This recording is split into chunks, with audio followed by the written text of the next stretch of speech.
to make this all happen. He's got to be thinking inside his cockpit right now. Inside his helmet. Big crash! Major incident. Kenny Brack getting way high up into the fence.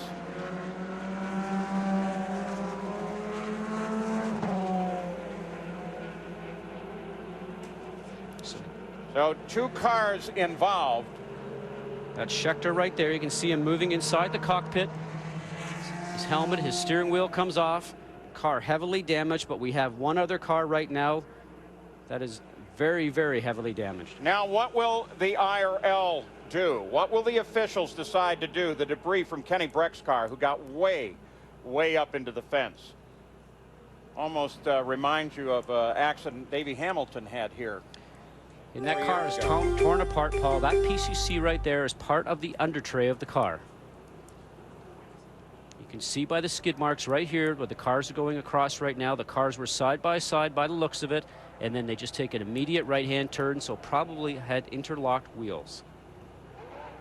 The yellow flag flies at the start-finish line. The question now is, with just 12 laps to go in competition, whether or not they will put out the red flag and stop the event, only to restart it. Tomas Scheckter, and they get him out of the car. We still wait word on Kenny Brack.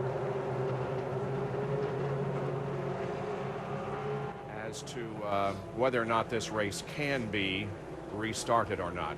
There is the scene around Kenny Brack as the medical personnel from the Indy Racing League work over him and try to stabilize him. Here is the replay of what happened. Brack on the high side of Tomas Scheckter down the backstretch. At the end of the backstretch, there's the contact, and Brack's car up into the wall, virtually splitting in half. And here is the shot now from the end of the backstretch.